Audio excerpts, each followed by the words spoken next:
Hayosho. Hi, Al. Hi, Ava. Oh, we're recording now? All right. Let me know when you're ready. Yeah. Make sure you speak loud and clear and slowly, okay? Okay. Welcome to the JPP. With us today is my father. Thank you for joining. Okay, it's a special treat today on the JPP, Jewish Philanthropy Podcast. We're doing something a little bit out of the ordinary. Rather than my interviewing a guest, I'm actually going to be the guest for the show. And my lovely, almost 14-year-old daughter, Anna El Cohen, who will be going to high school, we hope in the fall, uh, world health permitting, coronavirus permitting, is going to be interviewing me and asking me some questions that she's had on her mind. So go ahead, Anna El, start asking me some of your questions. Hi, Ava. What was it like growing up when you were my age heading to high school? So what was it like growing up when I was your age? So what was it like kind of pre-high school? It's an interesting question. Where was I holding in life? I certainly was not as spiritually inclined as you are today. I don't think I was as engrossed or engaged with Torah learning and study. I think at that stage of my life, I was very much interested in sports and having a good time and kind of what was cool. And I think when I went to high school, I was very much thinking more along those lines. My interest kind of in spiritual pursuits came a little bit later. So when that sort of shifted was when you went to Israel for the year, right? Yeah, so when that's exactly right. Through high school, I was kind of, Mr. Cool Guy. I was a good student, but I wasn't particularly spiritually inspired. Definitely, I was on the hockey team, was the captain of the basketball team. What school did you go to? I went to HAFTR, Hebrew Academy of Five Towns in Rockaway, in the Five Towns, and I definitely was socially active. I had there were girls I was friendly with, etc. But yes, when I went to study in Israel for 2 years after high school. So that was really when I first got religiously inspired and more on the track that I find myself on today. So tell me a little bit about your year studying in Israel. Oh, it's interesting. Okay, so I haven't thought about this in a while, but I was in Israel. My first year in Israel was 1990 to 1991, which was actually the Gulf War, if I'm not mistaken, and had an interesting experience where I was on Shmirah. I was actually uh, helping. It was interesting. They trained the American boys how to shoot an Uzi, which was actually the weapon of choice back in the day. And I was guarding the perimeter of the yeshiva, like in the middle of the night. It was like January 1991, something like that, if I'm not mistaken. And all of a sudden, missiles started to fly, and there was a very, very tumultuous period of time. It's not that different, actually, than what we find ourselves in today during coronavirus, in the sense that we had to wrap ourselves up kind of in, we call the cheder atum, which was like the sealed room.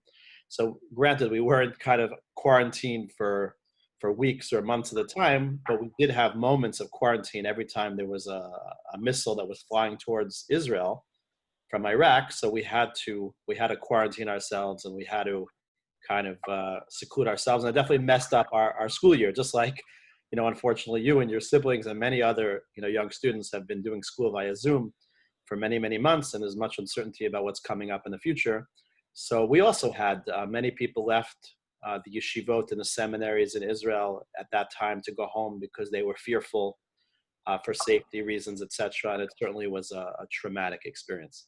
But that wasn't really your question. That was kind of, you wanted to know what was it like for me in terms of the 2 years in Israel. So as a whole, it was transformational in the sense that it gave me the opportunity to get out of my comfort zone, really reflect and study really what life was about, begin to develop a relationship with Hashem, which was something that I think was lacking. Not to be critical of my high school education, but there wasn't so much of an emphasis or mention of a relationship with the creator of the universe, with the Almighty. And that was something that I think my eyes were opened up to during those years in Israel, and certainly catapulted me further forward to deepen that connection and to pursue more of a spiritual existence. So it was really a big change. Yeah, I would say yes. I would say on the one hand, there was something that I kind of anticipated happening. I kind of always knew what was right, deep in my core. As you've heard, my grandfather, so your great grandfather, your maternal great grandfather, was a rabbi, and he was somebody who spent a lot of time with us in our home and was always inculcating messages of the value of spiritual growth and the wasted time on the pursuits that we were often engaged with. I remember him playing basketball with me, which was kind of comical, but he wasn't a good basketball player, but he was doing it because he wanted to inculcate and instill within me. He wanted to connect with me and be able to kind of have an influence upon me. And that was certainly something that those years in Israel helped kind of bring out what I think was inside of me, but didn't really have we're often influenced by our surroundings. And when I was in the kind of the 5 towns growing up, it was the emphasis was in one direction. And when I went to Israel, the emphasis was on something else. And I guess, which is kind of normal at that age, you kind of go with the flow. But I think at the core, who I really was able to shine once I was put in that kind of more of a spiritually pristine environment. So moving on a little bit. I heard you dated a lot of girls. Who told you that? I have my sources.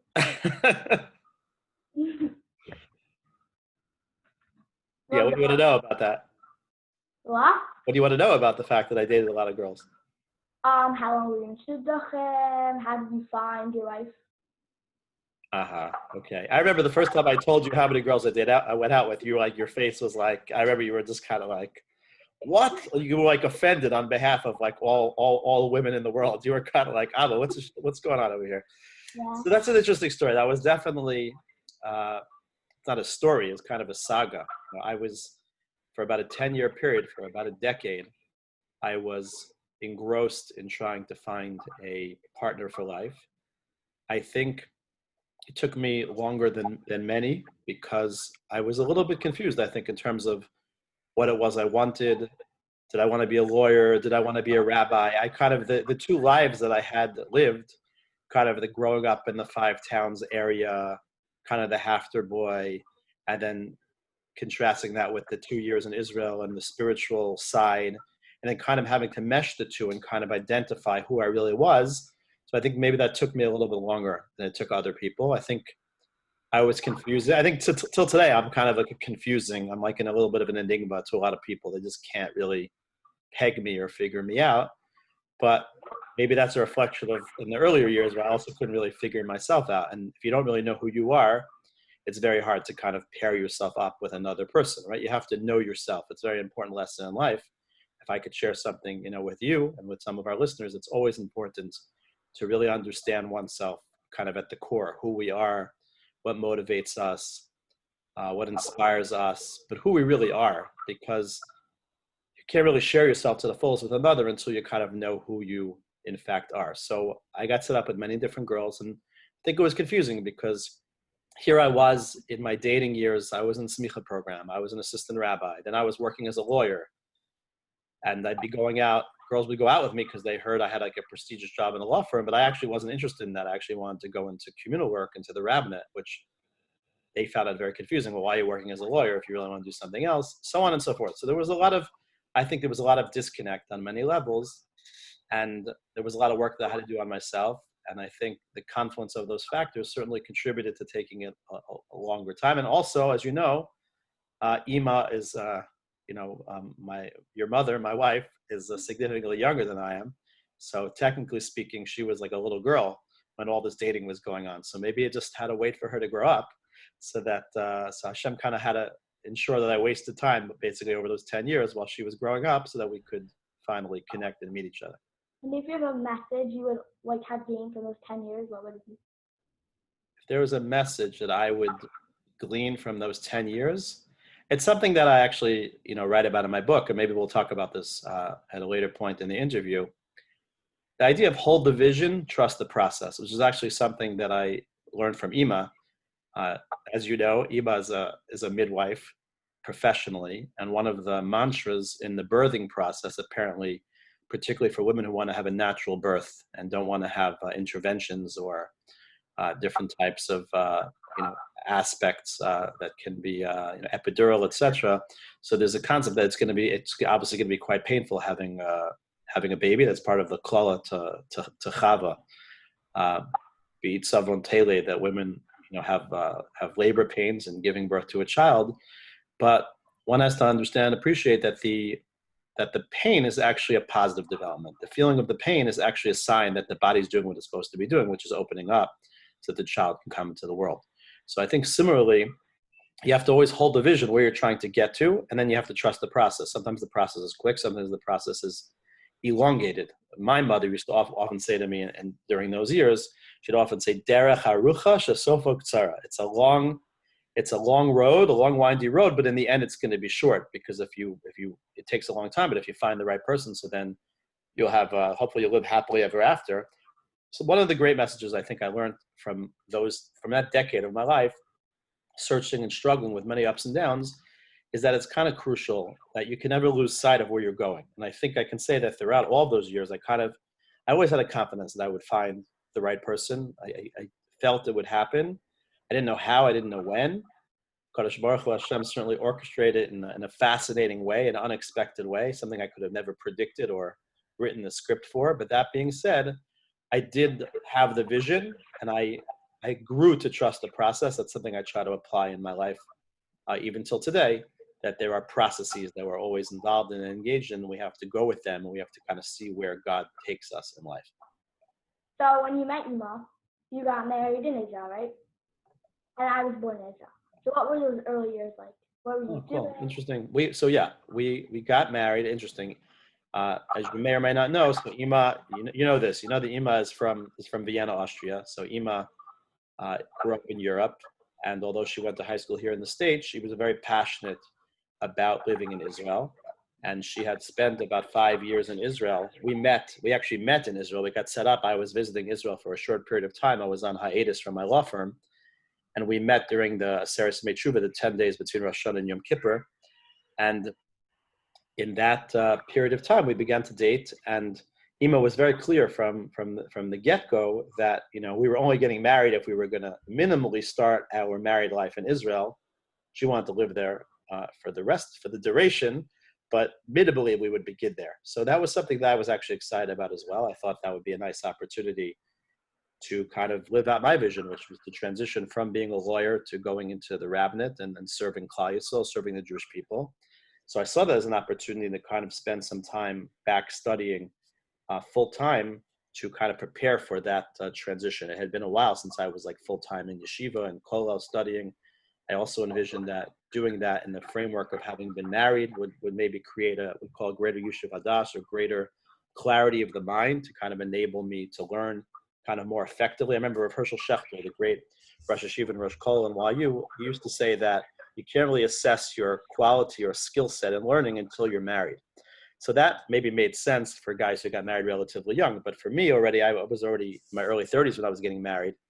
So I don't know if that was necessarily applicable to me, because I had been learning for so many years already, to say, well, I hadn't really started till I was in my 30s. But that being said, I still kind of, that echoed with me. I wanted to kind of give that a try. So we began married life in Israel. We got married in Israel. It just made sense because obviously your maternal grandparents are from Vienna. A lot of Ima's siblings lived in Israel. I now have 2 siblings that live in Israel, though they came subsequent to our having lived there.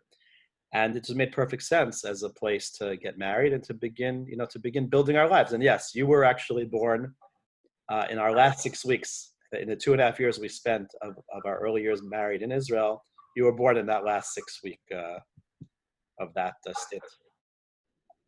And what were those kollel years like? Like, did you enjoy being in yeshiva? It was interesting. I had always learned kind of in a more modern Orthodox orientation, kind of the YU world, the Yeshiva University world, which is, Torah and Mada integration, kind of, although Torah is primary, but certainly raising up secular education as a value, getting a college degree, pursuing a career. This was kind of always what had been instilled in me. But I always at the same time recognized that there was something. I think I gleaned this insight during my dating years because I dated girls from the more yeshivish type families or background, and there was a disconnect. And I always kind of felt that I would want to get an exposure to like what the world of whatever it was, Mir or Lakewood or the classical yeshivas, kind of like what that exposure was, what the learning was, what the intensity was. So I had the good fortune through a connection that I had from growing up, Rav Pinchas Lubavik, who grew up in West Hempstead, who was a Rosh Yeshiva in his own right, a very illustrious Talmid Chacham. So we grew up together, our families were friendly, and he was very close with this Rosh Yeshiva, Rabbi Yaakov Friedman, and he actually facilitated my entry into that kollel. And it was kind of a whole new world for me. It was very nice. It was a new exposure. It was really, although I had been learning for many, many years, it was a new derech halimud. It was a new approach. It was kind of more derech hacheshbon, more kind of mathematical calculation of the approach of the Chazon Ish, as opposed to kind of the Brisker method that I had been exposed to in Yeshiva University. So that was kind of eye-opening, kind of a new methodology of learning. What the emphasis was on different things, that was also kind of different than I had experienced previously in my learning. And just the overall totality of service to God and devoting one's life to Torah study was something that, although that wasn't necessarily the path I was going to take, but it was certainly something that was rooted in me that I was able to take with me when I went out into the world afterwards. So you were in Israel for 2.5 years, around, and then we moved back. So what was that was pulling you back to the United States? So I always wanted to be a communal rabbi. The model for me was my grandfather, who did that professionally. Ironically, he also became a fundraiser in his later years, and I also kind of at some point transitioned from full-time rabbanus to kind of more full-time fundraising and a little bit part-time rabbanus. So I've kind of followed his pathway indirectly. But yeah, I had a real passion for the rabbinate. And during my years in the YU Smicha program, I interned by Rabbi Yudin in Fairlawn, New Jersey, who was an inspirational figure for me. And watching him and the excitement that he had serving a community and the years that I spent kind of by his side, 5 years I spent by his side in Fairlawn, kind of, although he and I are pretty different personalities, but there were aspects of it that really resonated with me. And from then on, I had the picture in my mind that when I got married, this was something that I wanted to do. I didn't realize that you have to find a job. It's not always so easy to find a position, so on and so forth.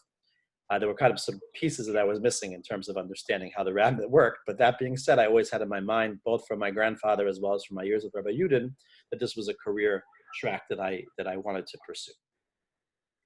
And in the United States, it was easier to do that? Yeah, unfortunately, there really isn't a communal structure in terms of pulpit communal rabbanus in Israel the way there is in America. So it just, I mean, besides the fact that I speak the language here, I'm fluent here, I grew up here, culturally, I'm more adept than I would be in Israel. But anyway, there just aren't these types of communal structures aren't really built the same way in Israel as in America. So at least that's what I thought. That was my calculation. So we moved to the Upper West Side. And what was the rabbanus there like?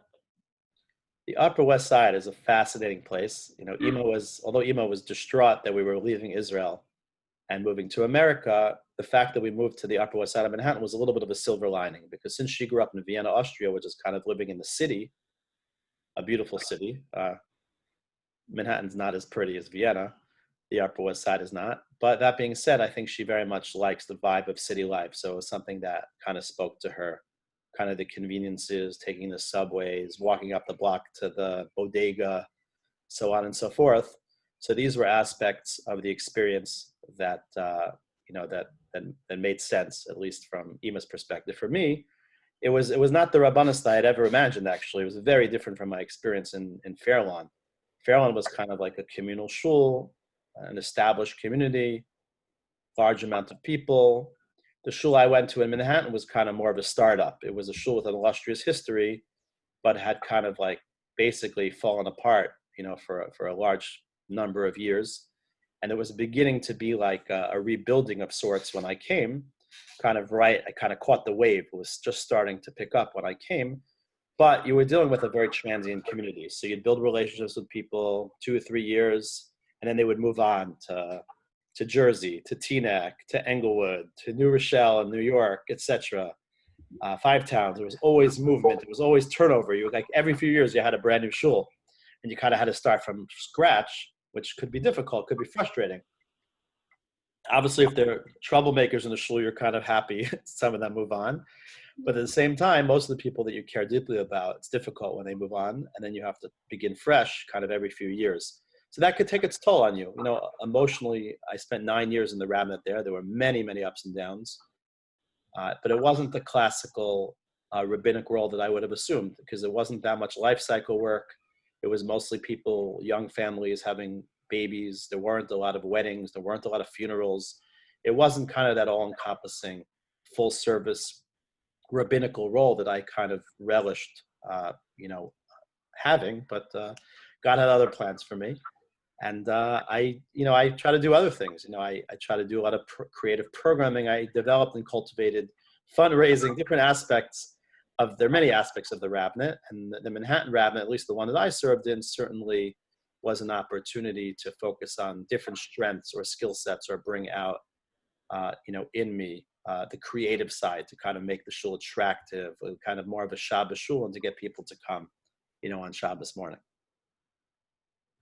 So after Young Israel, we moved into you started working for the OU, right? Well, and you like that? Yeah, so after 9 years at the Young Israel, the West Side, things kind of reached a crescendo. It kind of got to the point where I think we both kind of agreed it was time. I needed to move on. The shul kind of felt it wanted to have, a fresh start as well. So we mutually, agreed to part ways. And at the time, I was offered an opportunity to kind of join a fledgling program at the OU, which was kind of a new initiative, which was to kind of create kind of directors of synagogues across the swath of the country. And I was given the task for 2 years.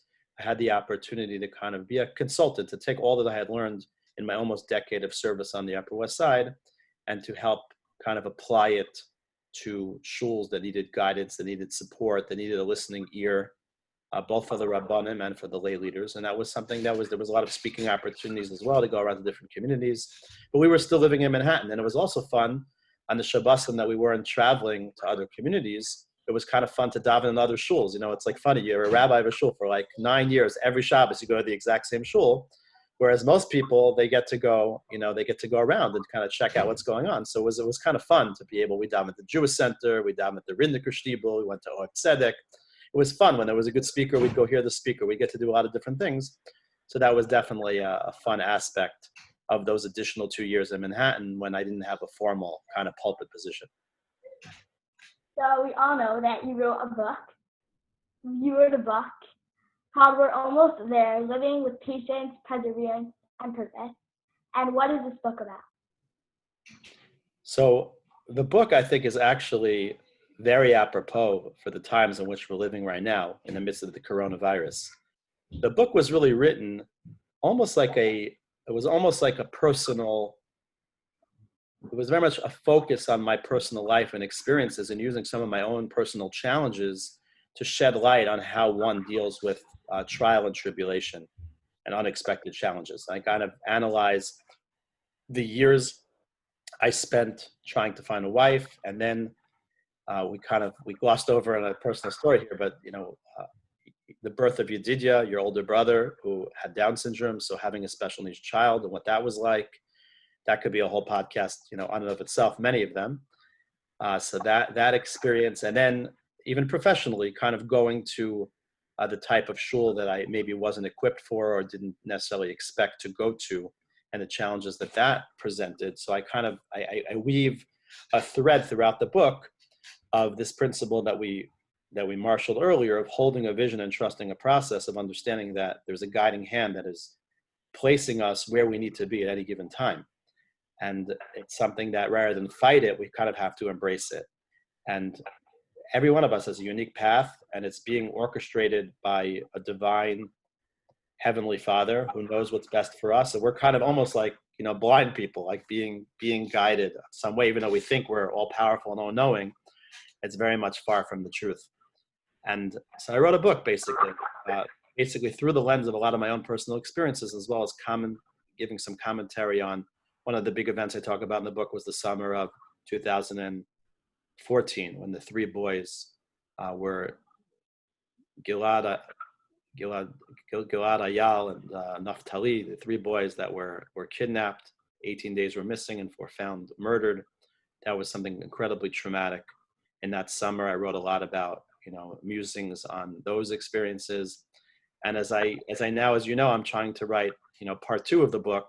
So I'm definitely writing a little bit about coronavirus. And as we're going through it, we're in the middle of it, but the experiences, the thoughts, the feelings, because this is going to be something that's going to be in history books. And hopefully, I'll have what to say about that as well for posterity, kind of to capture it a little bit as we go through it. So it definitely is about, holding the vision, trusting the process. And we're almost there, meaning we're not there yet. We're always in process. We're always in motion. And we have to have the patience, the perseverance, and the purpose to withstand and weather the storms to get to the intended destination. So, who is your favorite child? Well, we all know it's me. But... Who is my favorite child? That's a fair question. So I think it varies, kind of from day to day, from moment to moment. We're very blessed to have 5 really, really special, wonderful children who are the light of our lives, and really bring great joy. I can't think of anything that gives me greater joy than being your father and being father to your 4 brothers. So that's certainly a great, really a great accomplishment, a great privilege. You guys are growing up too fast, so don't leave so quickly. And what's it like parenting us, and particularly parenting Yedidya? Well, how do you think what's it like being parented by us? Maybe you should answer that question. It's a lot of fun. Yeah, it's fun to be parented by us? Yeah. Yeah, you think? Okay. So what's it like parenting you guys? You learn a lot of things. You learn patience, you learn how to treat each child with their own unique needs. You asked about Yedidya. So obviously Yedidya has special needs, so he has to be treated uniquely and differently in certain ways. But the truth is, you learn a lot about having a special needs child vis-a-vis how to treat your typical children as well, because every child has special needs, right? It's not as apparent as somebody who has a syndrome. But at the end of the day, every one of you has special needs. Ima and I also have special needs, meaning every one of us have unique special needs that need to be tended to. And a good parent listens to their children, understands their needs, hears what they're saying to you, and tries their best to be responsive. Parents are supposed to be the givers, right? Children are supposed to be the receivers. And then hopefully you'll pay it forward. And with the help of Hashem, one day you'll be a parent and you'll pass on to your children, what we pass on to you. But that's something that, it's hard sometimes to kind of be in the role of giver. Giving is very satisfying, but it's also, people want to be taken care of. So that's a maturation as a parent to recognize that, you want to be, maybe you want to be taken care of, but at the end of the day, you're the person who has to do the taking care of. And particularly for somebody like me, who, when you're a communal rabbi, so you also have to take care of people. You may always be in that caretaker role. So it's challenging. You kind of have to you have to parent yourself too, and make sure that you have the things that you need so that you can be there effectively for other people. And you can't necessarily rely on other people to give you those things. You kind of have to take care of yourself, your emotional well-being, and then you can ideally then be able to spread those powerful vibes to others. So what was it like coming back to your roots, coming back to Zion? So it's funny how God works, right? God is great, and Hashem, we of the Jewish faith believe in Hashem and how we believe in something called Hashgacha Pratis, that he is, intrinsically involved in every small detail of each of our lives. And ironically, when after 11 years and the post 2 years after Young Israel of the West Side, where we just kind of really decided it was time, we had to move on from Manhattan, it just didn't make sense for us. We needed a bigger space. There were other variables at play. For you guys also to have more friends, to be part of a more vibrant, active community where there were more people who were, staying and building roots. So we needed to move. We didn't know where we were going to move. Really, because of Yedidya's special needs, the state of New Jersey didn't make so much sense for us based on the services. So we were thinking more New York State. West Hempstead was where I grew up. My parents were still there at the time. And although I love them dearly, I thought it would make sense to kind of have some, I know some kids love to live in the same neighborhood as their parents. I just thought it would be healthy to have our own identity and kind of carve out our own niche and our own space. So the Five Towns made sense to us, although we didn't know where in the Five Towns. The Five Towns is a broad community. We knew nothing about North Woodmere, literally. I mean, I knew Rabbi Aryeh Leibowitz was a rabbi here. I knew Rabbi Yehuda Septimus was a rabbi here. That's about the extent of it. I knew Congregation Or Torah was kind of here because when I was 30 plus years ago when I was a bar mitzvah boy, I went to Smachot at Or Torah. I knew about Sephardic Temple because I had my Sheva Brachos there, which is obviously not so far from here. But we knew nothing about the community. We spent the Shabbos. I knew Eish Kodesh and Woodmere. I'm very close to Moshe Weinberger. That was kind of a possibility, something that we entertained. We spent a number of Shabbatot kind of in Woodmere proper, thinking that we'd probably just be like a member of the community, like we were at the end of our tenure in the Upper West Side. And I wouldn't be a rabbi of a shul, and we would try to figure out where we would dominate, where we would fit in. And then, amazingly, as we were looking for houses, there was an opportunity. There was a minyan in Or Torah, an Ashkenaz minyan that was looking for a rabbi. So we began to discuss things with them. We were kind of on two tracks. We were looking for houses in Woodmere and houses in North Woodmere because we weren't sure if it was going to work out with the rabbinical role. There were another number of other candidates. We weren't sure if they would select us. We weren't sure ourselves if we wanted to go back into the rabbinical milieu, so on and so forth. But, we had a whole thing with the house that we bought. Like the guy was supposed to sell us the house. He changed his mind. Then he changed his mind back. It was like July. It was like right now, July. We didn't have a house like 3 years ago. Like we know what we were doing. And then somehow it all worked out. We ended up moving like around the corner from the shul, and Baruch Hashem, we have a lovely minyan of Mispalim who are building something exciting here in the very dynamic community of North Woodmere, and we're part of this very growing, we're one segment, one sliver of this very beautiful growing community in North Woodmere. So one other thing which was great was like, I felt so at home here, because I grew up in these streets. I grew up Central Avenue. It was like so familiar to me, and it was kind of just felt very at home. And like the first time I took the boys to Hafter for one of the basketball leagues, I was like, this is like the gym I played ball in, like as a little kid. It was very exciting. It was like really nice to kind of come back, to my roots. What's next, Abba? What are your plans for the future? Well, what's next? That's a good question. Kind of wish I knew the answer to that one. Kind of take it day by day. Literally try to live every morning. We take selfies with the kids and we post and we say Carpe Diem, seize the day. I think, my focus very much right now during the virus is just really to fill my days. I think you see every day is extraordinarily busy. There's many opportunities, both in terms of my own personal learning, my own teaching, the work I do for Yachad, which is transformational in terms of helping special needs children and their families be able to participate in the whole array of activities. I have the great, the burden, but the schus, the merit to raise funds to help these children, help their families partake in all different types of summer programs and programming throughout the year. I don't think without Yedidya in our lives, I don't think this was something I would have fallen into doing. Ironically, also Hashem put a Yachad center in Congregation Or Torah where I serve as rabbi. So it's kind of, there's a real synthesis and nexus of both of my jobs kind of in the same locale, which is right around the corner from our house. So even when Corona hit, for me, it wasn't like the biggest deal in the world in terms of not being able to go to work, etc. I'm kind of right at home where we are. So yeah, it's been, I'm still growing, I'm still developing, I'm still cultivating new skills. There's this podcast, there's trying to write another book. There's, preparing, speeches and lectures for whenever we get to go back on the speaking circuit. There's having a relationship with Ima that's deepening and meaningful, and having a relationship with you guys, learning with you guys every single day, which is, each of you learning something unique and special, right? Which is great. And there's, and there's a lot of other things that I think about or dabble in. And it's exciting. It's an exciting time. There's a lot of great things on the horizon. I'm not young, but I'm certainly not old.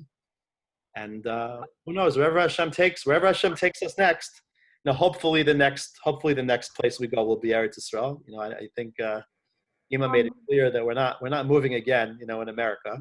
So hopefully whenever that is, we don't have the exact plans, but hopefully the next stop we'll be, back to where we started, where it all began, Eretz Yisrael. Hopefully, Hashem will orchestrate that, sometime in the near future. We'll be able to, I hope, go back and build lives there. Not, hopefully not when we're too old, and certainly not when we're no longer functioning, but hopefully before that even.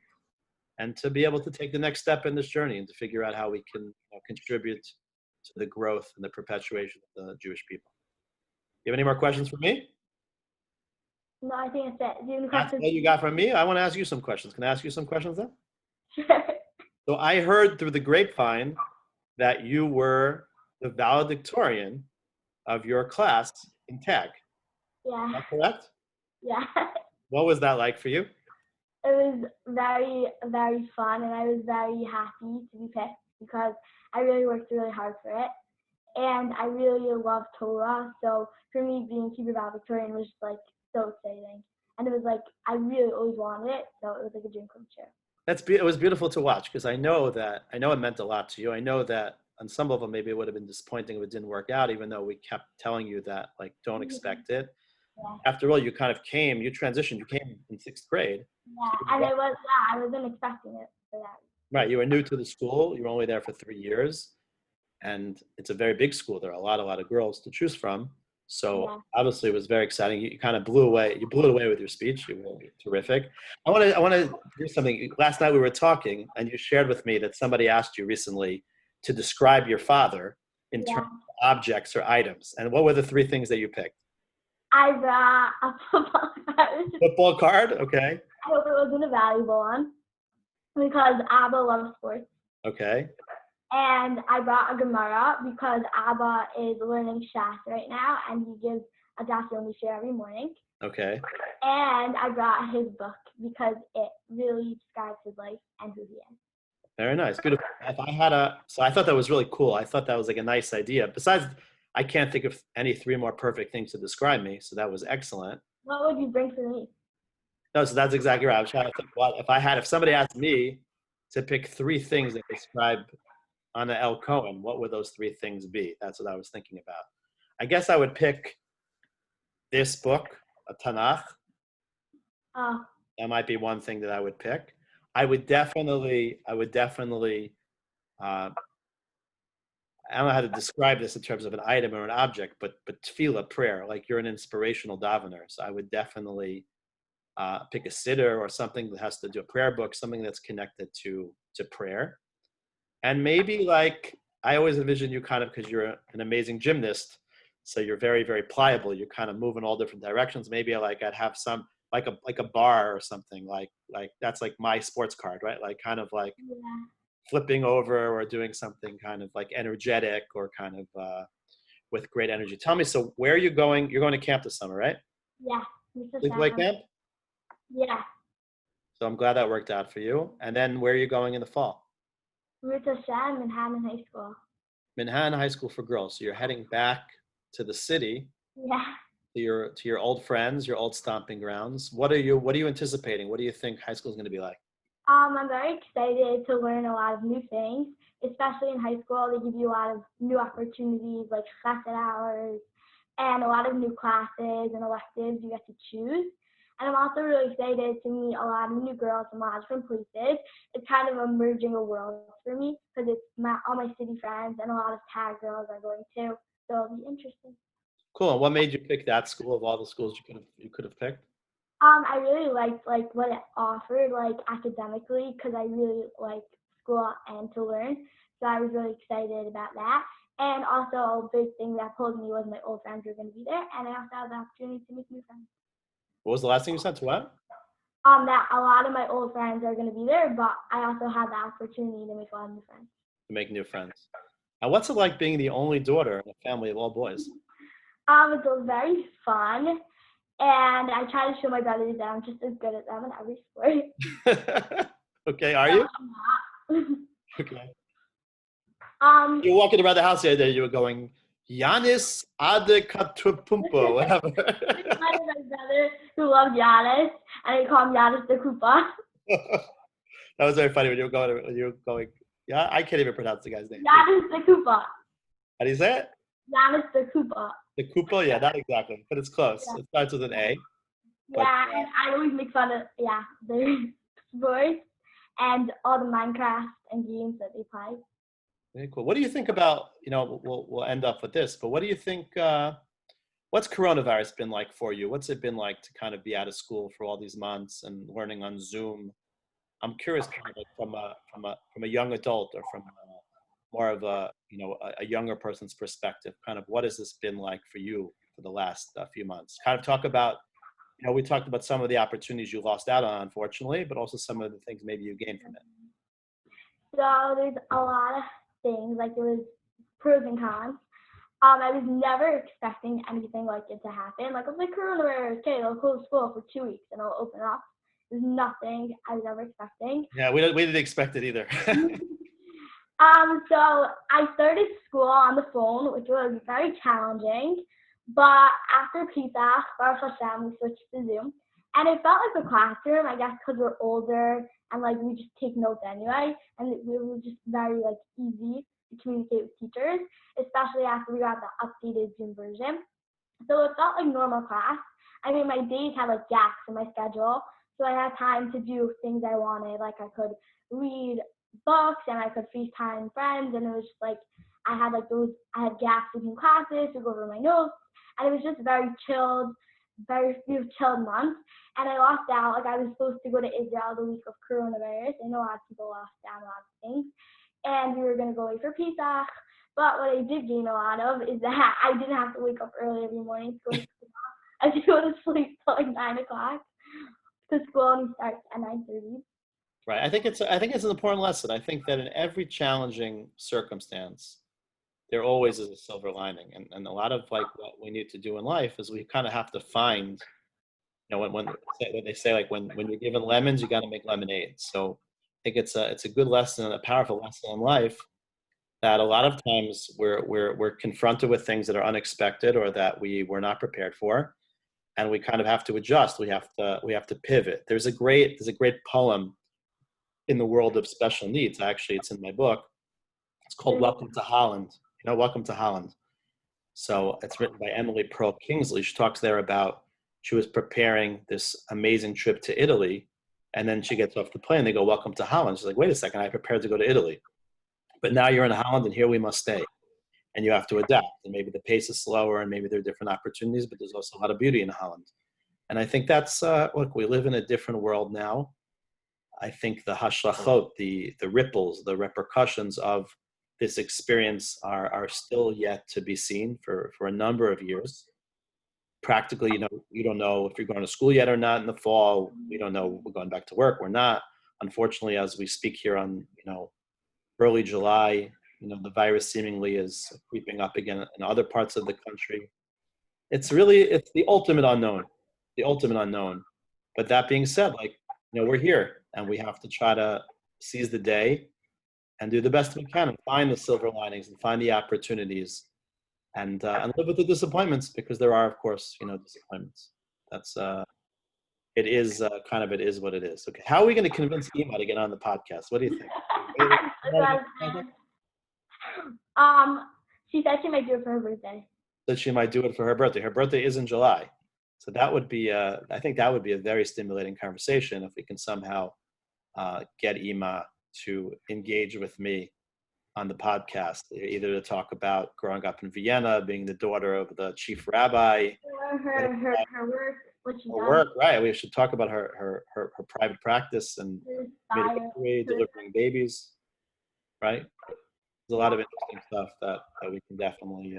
I think Ema's a fascinating person. I think people would gain a lot if she would open up and share her creative self with the rest of the world. Okay, so anyway, do you want to wrap up, Anel? Do you want to thank the guests? You want to say anything? Thank you, Alba, for coming. We really appreciate making time to come speak with us. It was very enjoyable conversation. Thank you. Okay, thank you so much. And I want to thank you, Anel, for taking the time to interview me on my podcast. I think that was a very, very clever and creative idea. So I appreciate you offering me the opportunity. All right? All right. Okay, thank you. Thank you.